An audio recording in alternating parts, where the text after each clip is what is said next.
A history of 00 gauge model railway petroleum tank wagons. I started work on this video back in November 2018, thinking it would be an interesting addition to my other history guide videos. I could have had no idea back then of the twisting turning path of amazing mystery it was going to take me on. So that here in April 2019 I am only now just sitting down to compile the information I have gathered from no less than 6 books, 5 websites and information supplied by the Historic Model Railway Society and many others on RM Web and via the Facebook groups.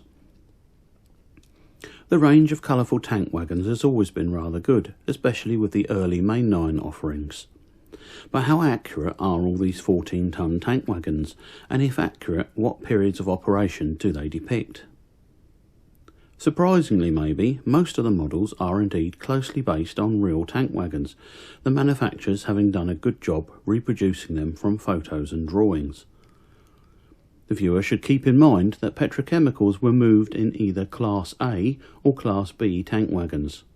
Class A for low flashpoint loads like petrol, solvents and distillate, flashpoint under 73 Fahrenheit, and Class B for higher flashpoint liquids such as diesel, paraffin, heavy fuel oil and bitumen, some of which needed to be heated to make it flow, flashpoint over 73 Fahrenheit.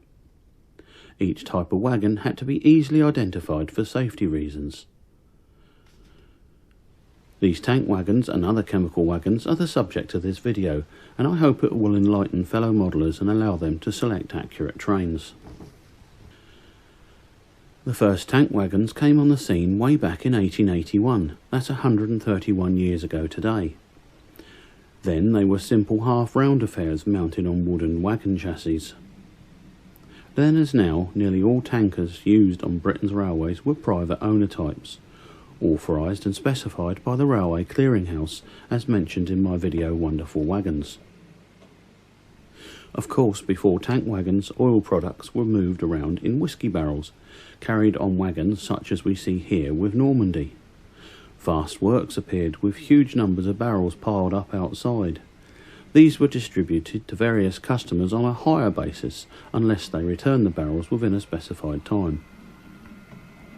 Okay, I think it's important to have a look at the principal differences in tank wagon design before we move on with the video properly. So here, Normandy is bringing in an old rectangular tank wagon, number 64, followed by a non-star wire rope secured Class A tank, carbine, then a typical Class B bitumen wagon, a pre-war Class A cradle mount tank, number 576, a saddle mounted tank by Castrol. That is sadly a rare thing in model form, as most manufacturers make their models of the cradle-mounted type, yet saddle was every bit as common. We then have 5049, an example of an Air Ministry wagon in later life, built in 1939 and in 1950s BP livery. Finally we have an anchor-mounted tank wagon post-1944.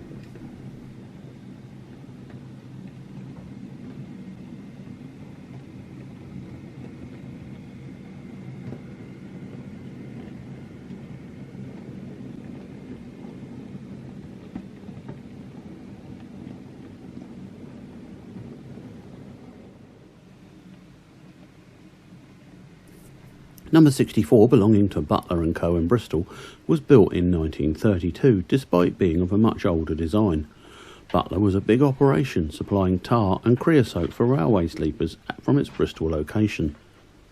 Because of the movement of liquids in square tanks, they were generally restricted to heavy, thick liquids that would not slop around and caused instability. Carbine Motor Spirit is one of the oldest tanks modelled, being built and painted as seen in 1908. It would have been seen like this until the 1930s. Maximum speed was 25 miles per hour as it has no star.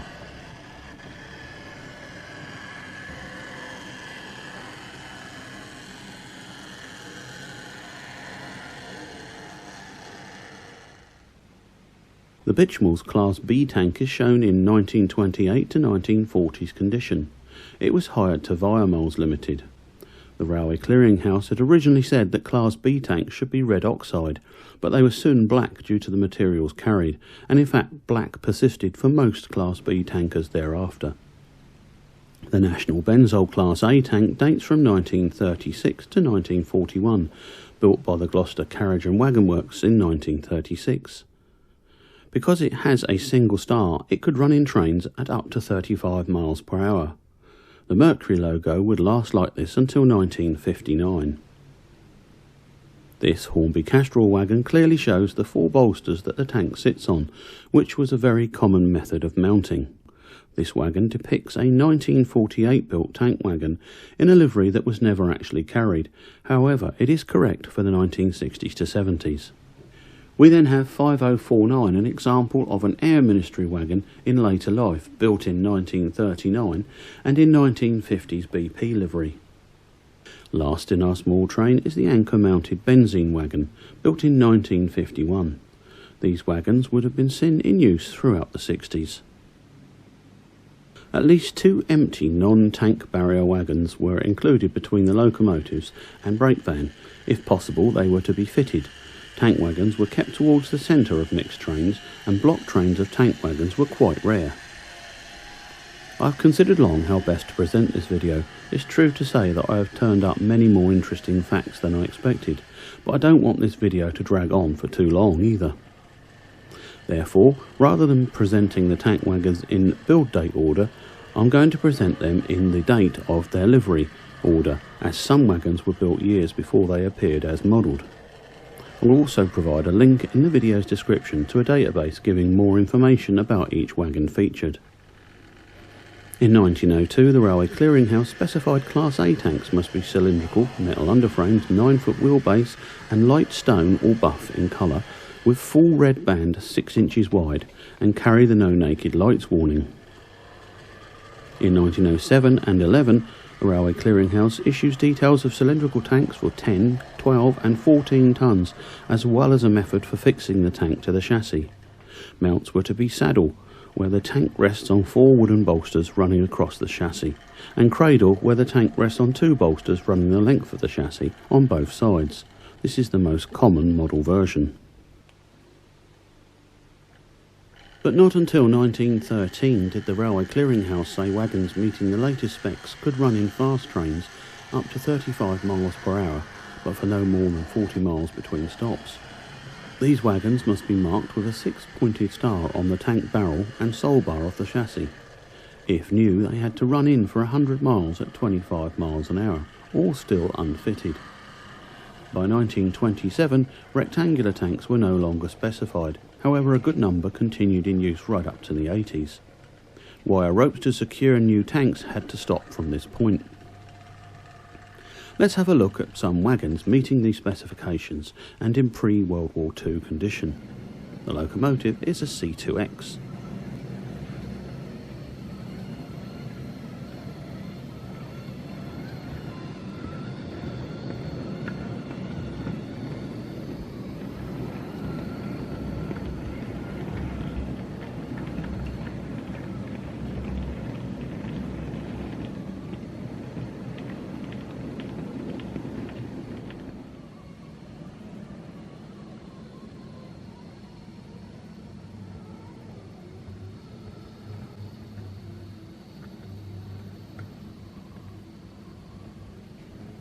Amazingly, the venerable Triang Shell lubricating oil tank is quite accurate, likely build date 1907 and in traffic from then until the 60s.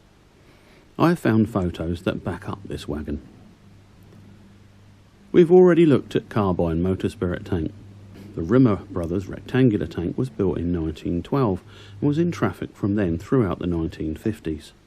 Now the well-known mainline Royal Daylight tank wagon. Note it has no star for 35 mile per hour running. It would not get this until 1930, making this livery from between 1926 and 1930. Royal Daylight was part of Anglo-American Oils, later to become Esso. Sadly, the model should really be a wire rope secured tank, but at least the cradle mount is correct. These tanks carried paraffin. We've already discussed the bituminous tank. Next comes the Trent Oil Products wagon, built in 1930 and in traffic as seen until 1941. No star again, so 25 miles an hour at maximum speed. The wagon was owned by A.J. Flint. Following on is the W.M. Butler rectangular tank wagon and the National Benzol wagon we have already looked at. But after this we have an interesting Class A, Acme, meaning at its best, Dominion tank wagon, built way back in 1927 and in traffic as seen between 1937 and 1940. Again no star, so 25 miles per hour. From 1926, Dominion was owned by Sealand Petroleum. In 1934, Chalmex BP acquired control. The Dominion brand of petrol was around until 1957, when it vanished as a brand. Now we have our first Esso wagon, number 303, built in 1937 and in traffic as seen until 1941. A Class A 35 mile per hour vehicle. As can be seen, it displays the owning Anglo-American markings. Finally, in our just about possible pre-war train, we have the Joseph Crossfield & Sons chemical tank wagon number 15.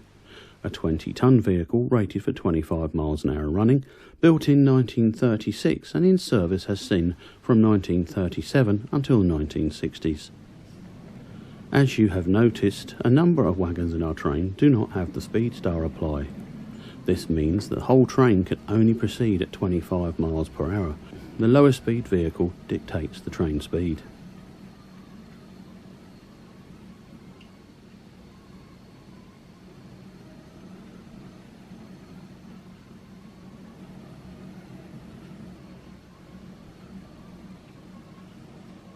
Now, staying pre-war initially, we have some examples of tank wagons that have caused me the most trouble, while I tried to dig into their history.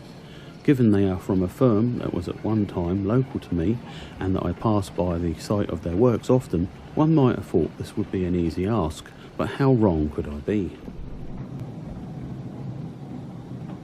Here comes a Drummond K10 with a train of the colourful and bright Ronix tank wagons that I am sure are in most of our collections. Initially produced by Mainline, the bold livery on Tank 38 is well known. Indeed, it's 100% accurate.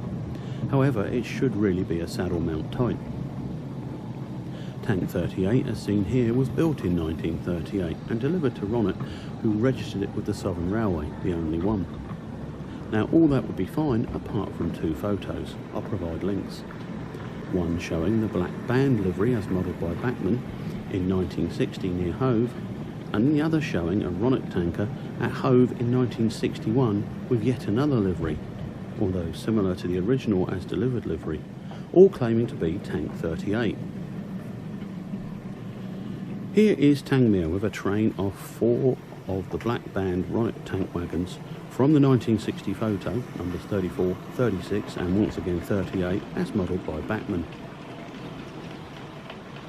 So we must take a best guess, as despite digging really deep, no further information has come to light.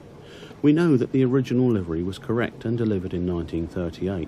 We know that the black band livery was in use in 1960. And we know that the livery similar to the original was in use in 1961.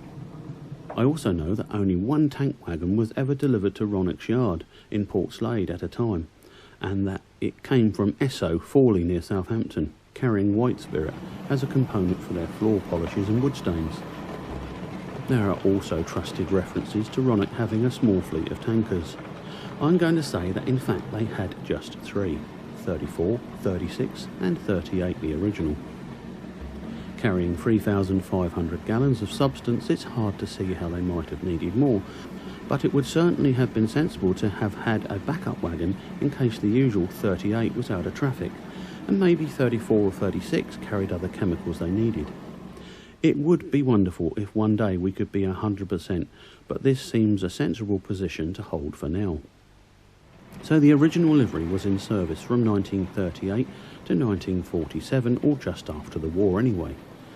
This was then followed by a new livery with sharp black band from 1947 until maybe 1961, when the third livery identified was applied, maybe to mark Ronix's imminent departure from its spiritual home off Port Slade, where it had been since 1896, to Sheffield in 1961, where it was soon to become part of Ronseal.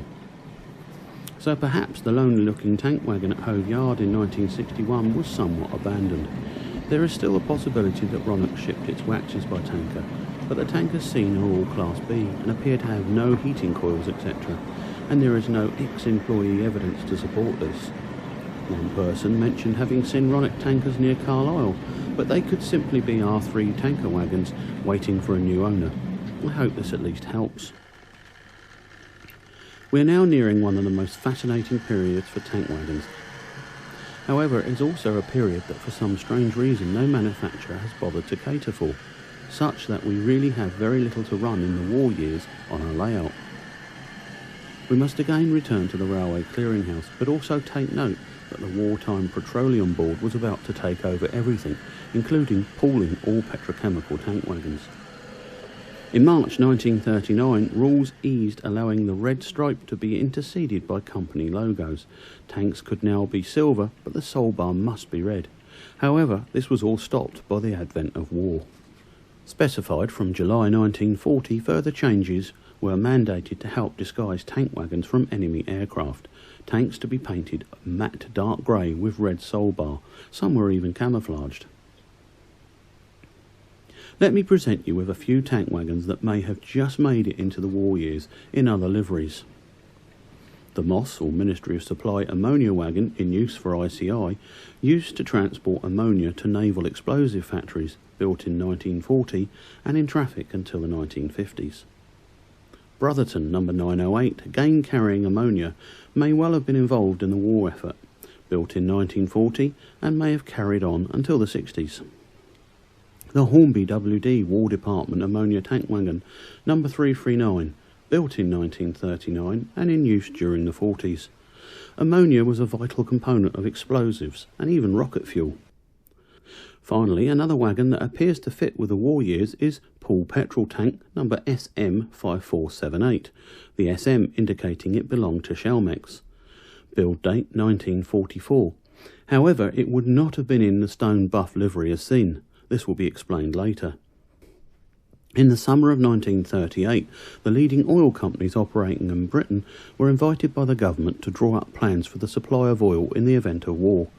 3/4 of the market was held by Chalmex and BP and the Anglo-American Oil Company of Standard Oil, New Jersey, later to become Esso. These companies were well placed to form the core of a central body which would have great authority over the smaller firms.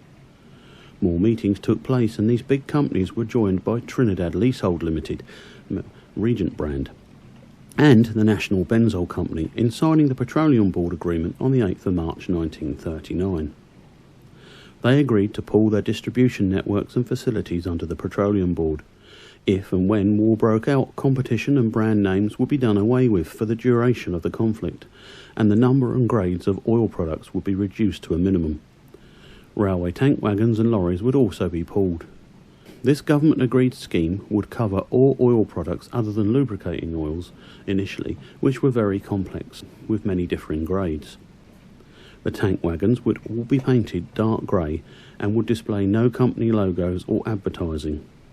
Some would have the owning company's initials added to the front of the tank numbers, such as AA1234 for Anglo-American, for example, or as with SM5478, that being a Chalmex wagon.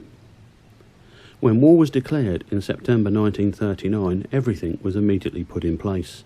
The Petroleum Board set up its headquarters at Chalmex House in London.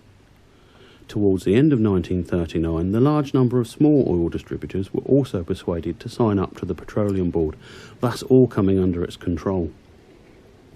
The Petroleum Board administered both the main pool and a smaller second pool of lubricating oils that was run in tandem. In all, 3,600 tank wagons were pooled. So you can see that all tankers in the pool, which included all previous private companies' tankers, were in fact painted in the standard dark grey pool livery by January 1941. Yet there are no models ready to run of this important time.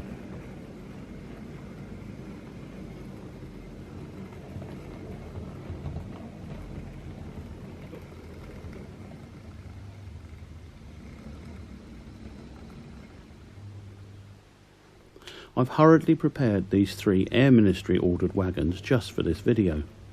They would have had white 35 mph stars and numbers and hazard markings, but would have been otherwise plain. Of course, large amounts of lubricating oil, greases and gas oil were transported in metal drums loaded into common user wagons, as seen here. Considering this was a massive period of change when the first ever block oil trains were run from the west coast of the country, where they were imported, to areas of the east coast to supply the airfields. In fact, 650 tank loads of fuel were required to mount a major overnight air offensive, which consisted of 1,000 bombers. Which is an astounding amount of traffic moved by rail, 28 trains alone for this single event. Petrochemical trains were not permitted to enter marshalling yards. This was because of the risk they posed to other goods if they were attacked. They ran in trains of 25 to 55 wagons. 83% of our oil was now imported and moved by rail. In 1944, the Petroleum Board developed the first anchor-mounted tank wagons. This removed the need for wire ropes or stays and produced a much more solid vehicle. I can't leave this section without mentioning the Air Ministry that ordered thousands of tank wagons to supplement the pool. More than double the pooled tank wagons were added and would later be offered to the private companies. They were mostly Class A types, but amazingly they were still all loose coupled, in that there was no continuous brake throughout the train.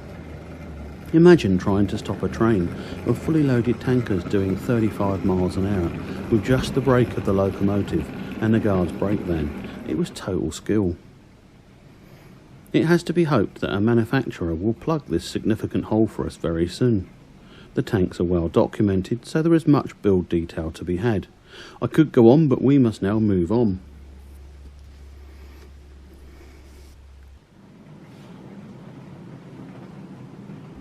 Now, with C8, a Q1 class locomotive, we move to just the other side of World War II, with Crossfield's chemical tanker number 49, built in 1944, and in this livery until the 1960s.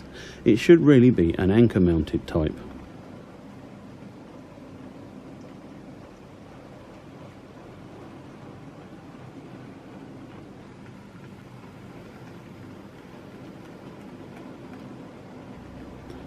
From 1947, private companies were once again allowed to paint their tank wagons in accordance with the latest Railway Clearinghouse standards, as had been the case in 1939, as well as their own house colours. So now the silver or aluminium coloured tanks appeared with red sole bars for Class A recognition. This was not just an aesthetic thing. The silverette paint was better able to resist corrosion and discoloration. Keeping in livery date order, let's move on with this train of post-war wagons.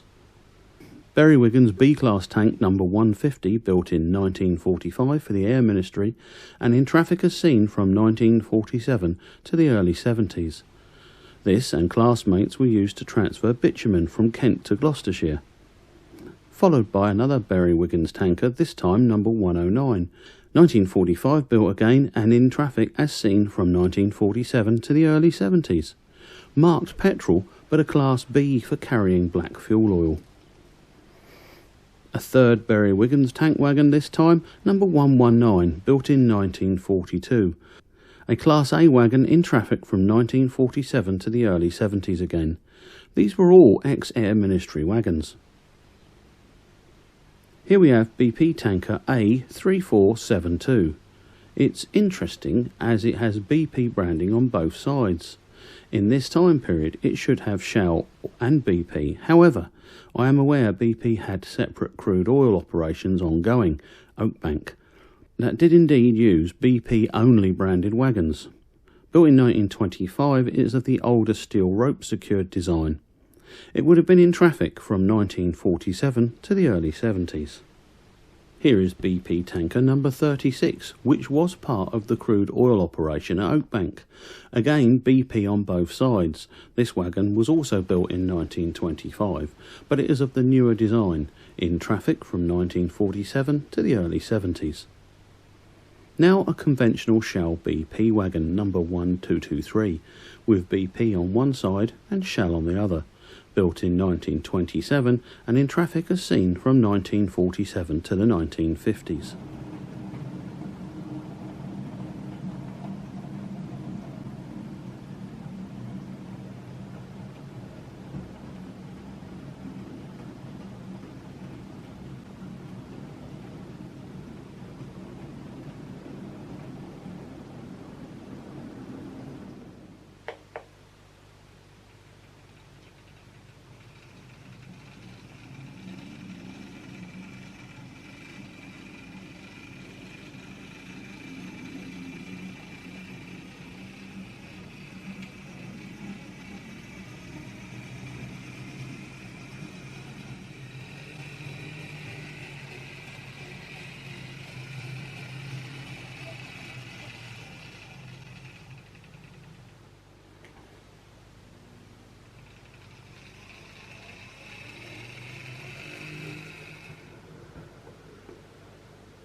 In this train, hauled by a BR-S15, we have our first post-war Esso tank wagons.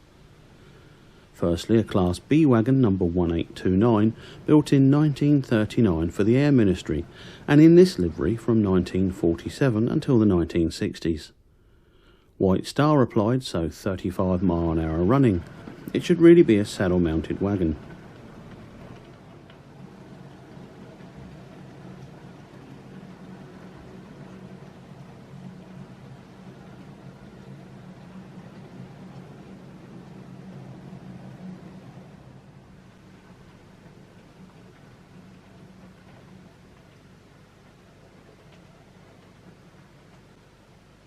It's followed by yet another ex-Air Ministry wagon, number 2232, this time a Class A vehicle built in 1942 and in traffic like this from 1947 to around the early 70s. Again, it should really be a saddle-mounted wagon. Following on, we have our only Regent tank wagon, remember Trinidad leasehold. This was a joint operation between Texaco and Chevron. The wagon is a Bachmann Special marked as 2013, but the real thing was built in 1942 and would have been seen like this from 1947 to 1967. Next we have a venerable model by Mainline, a Shell BP Class B wagon. Build date likely to have been 1939 and based on a Midlands Tar Distillers Limited wagon. Livery date is confirmed in 1968 and would have been in traffic from 1947 to the early 70s. You will have no doubt seen a common thread in the date of 1947. This is when private owners were able to paint their wagons in their own livery within the Railway Clearinghouse restrictions. There may have been some slight flexibility with this date, maybe ranging from 1946 to 1948, but 1947 fits in very well with the documented evidence. Yet another Shell BP tanker follows, this time number 4886, with Shell and BP logos on both sides. Built as a saddle-mounted tank wagon in 1942 and in traffic like this between 1947 and 1973. Finally, for this train we have a Curiosity tank wagon, 4417, with 1955 Shell logos on all four corners. Wagon 4417 did exist, but it was of a wire rope secured type, with Shell on one side and BP on the other. The Shell BP operation being a joint one from 1932 until the 1980s. Thus a tanker in this period should really display the joint company logos.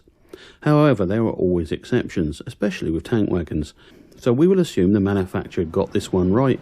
As such, it would have been a 1941 build and would have been in traffic from 1950s to the 1960s.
Now behind the impressive Bullid 1 diesel locomotive, we have another venerable mainline 20-ton tank wagon, this time in Esso livery, number 135.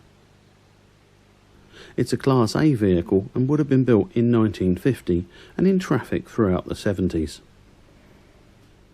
Following this is probably one of the best known and nicest model tank wagons. I'm sure many of you have these in your collection.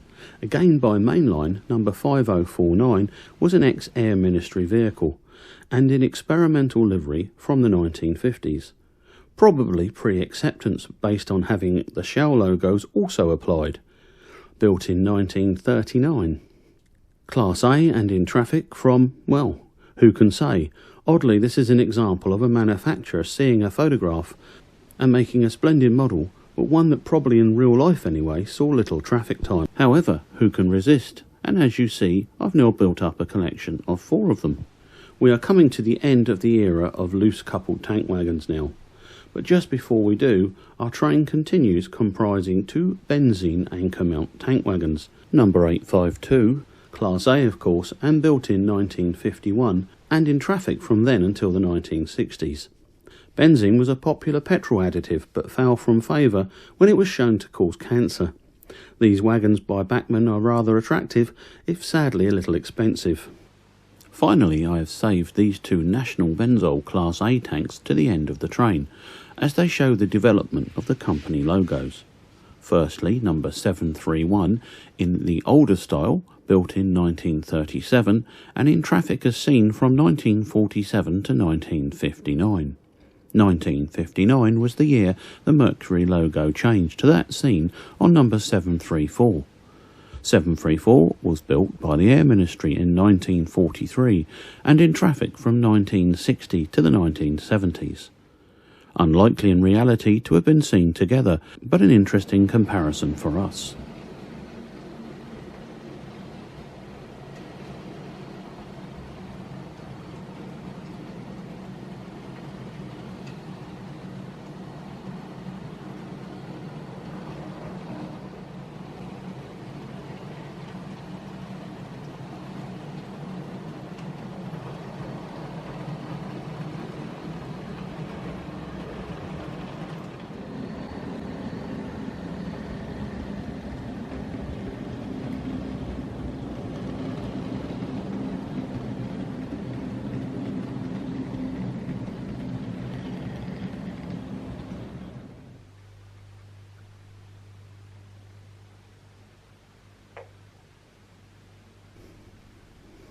Our next train, hauled by a Daypole Class 73, we have a Class B National Benzol 2023, built as an anchor mount wagon in 1954 and in traffic like this from 1959 until the 70s. This is followed by 2 number 2003 wagons, built in 1954 again and in traffic from 1959 to the 70s again. These are clearly Class B wagons, whereas Benzol was without doubt a Class A chemical, so these tankers must have been for bitumen or shale oil. Part of Shell from January the 1st, 1959, National will be a familiar brand logo to most of you. What is apparent is that these 3 wagons should all be of the anchor mount type. Lastly in this train we have Shell BP wagon A5066, a Class A tank built in 1938, but in traffic like this from 1950 to 1973. In fact, it was handed to preservation in 1973, having been out of traffic for some time. The A prefix was added in these later years as new wagons were coming on stream using a similar number series. A showed that this vehicle was an older type. The model is a cradle type, but A5066 was in fact a saddle type tank wagon.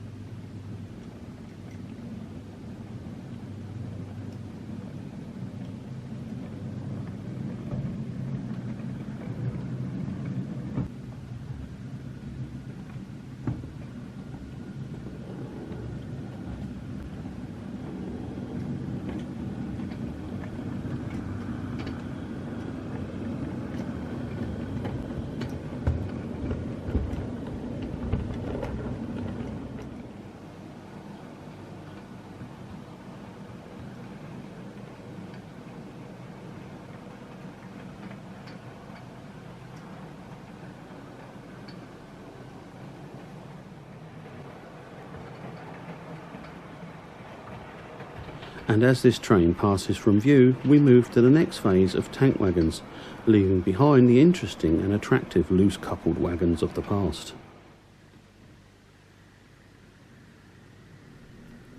One of the next big steps in tanker design was the adoption of the French monoblock system. This basically allowed the tank to be supported along its whole length and slightly below the sole bars, thus allowing bigger tanks with increased payloads. Soon, 35 and 45 ton tank wagons became common. A significant change was that now all tank wagons had to be fully fitted, whereby the brake operates on each wagon under the control of the driver's brake valve. We start this section with 4 of my oldest models. These tank wagons have had so much use that I've had to rebuild their wheel bearings. They would be run behind one of my Lima Class 33s, mimicking the 4 litre Salford's aviation fuel train that ran past my house morning and evenings. So it seems only fitting that Lima Class 33 008 named Eastleigh is seen hauling these venerable old Hornby models, which while lacking in detail do reflect well the wagons they were based on. The yellow tanks must have been for lubrication oil and would have been built in 1967 and in service from then until the 1970s. The grey tanks, numbered 500, were based on tank wagons again built in 1967 by Petrochemical, but would have appeared with Shell and BP logos. However, note we now have 2 stars on our tank wagons, indicating that they may run at 60 miles an hour when loaded. At the rear of the train are 2 Lima 6-wheel tank wagons, of correct saddle mount design. Well done, Lima. At least one of these did exist, being converted from 1937 built Great Western milk tank wagons.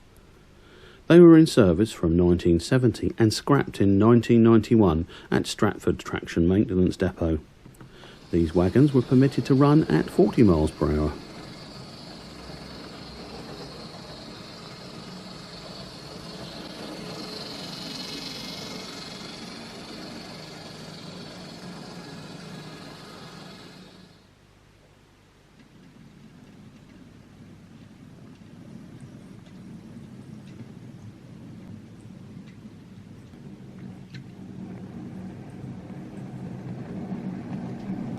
Next up we have 4 very smart green Class B TTA tank wagons. The HAZChem number of 1202 tells us they convey diesel fuel. Built in 1965, they would have been in service like this from 1980 to the 1990s. 60 miles an hour running. By 2000 they would have been unbranded.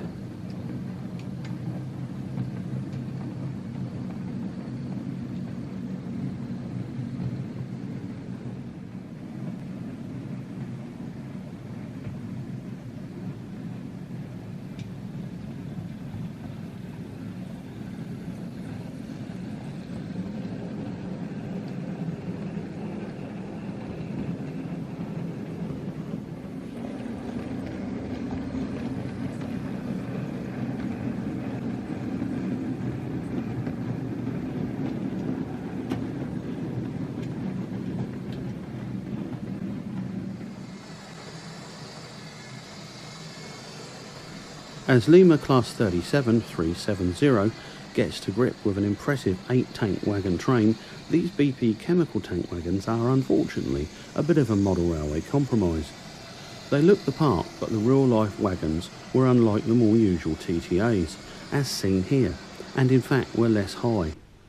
There is a good photo showing them at 7 Tunnel Junction in 1986. I'll put a link in the description box. So we can say that the prototype was built in 1964 and in service as seen from 1980 to the 1990s. You will have noticed that the old Railway Clearinghouse specifications for colours on Class A tank wagons by now had been relaxed, mainly in favour of the HAZChem notices carried on each wagon.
Next up, behind Lima 60003 Sir Christopher Wren, also displaying the petrochemical sector logo, we have 10 Shell Oil TTA wagons.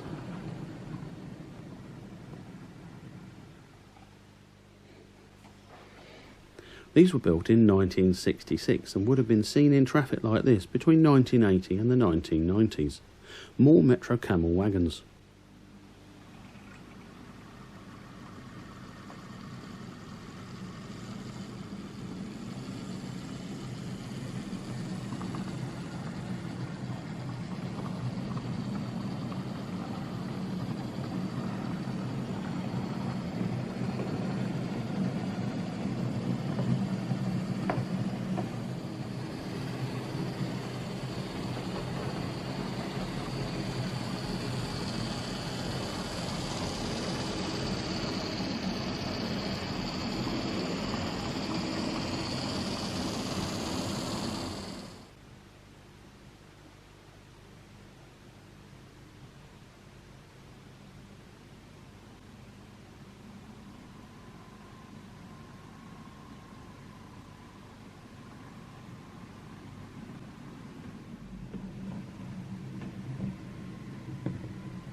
Finally, being tripped between yards by Hornby Class 08402, we have BP TTA a Class A petrol tanker in green, build date 1966 and an in-traffic date until the 1990s.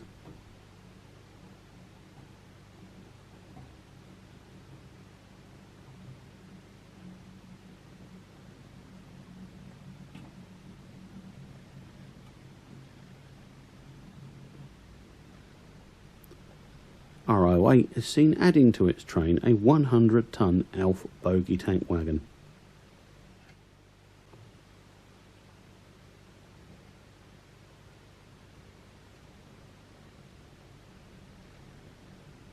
Built in 1968 at Paldufferin and originally part of the Amoco fleet. Alf, that was part of Total, had these in service from 1976 until the 1990s. It's interesting to note that the 100-ton tank wagons were designed so that their filler manholes would align with two 45-ton tank wagon manholes, as you can see here. It's certainly been an experience working on this video, and I really have only told a small part of the amazing story.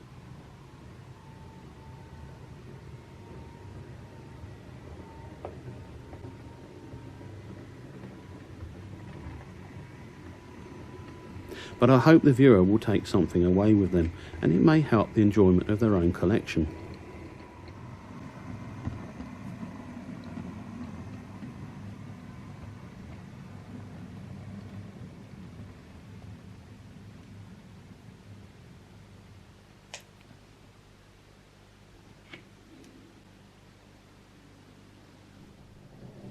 So to finish then, we have a diesel Sentinel with a Texaco wagon. This is a bit of a cautionary note. This bogie Texaco wagon you see made by Lima is entirely fictitious, probably based on an EU wagon. Lima originally produced this wagon as a milk tanker. The 3 stars shown have transferred to this petrochemicals wagon, something that would never have happened in real life. 3 stars meant fast running when coupled to a passenger train, something that we could absolutely not have. Anyway, stay tuned to Model Railways Unlimited for more interesting videos. This video was brought to you by the locomotive you see here now. If you've enjoyed this video, please consider subscribing or giving us a thumbs up.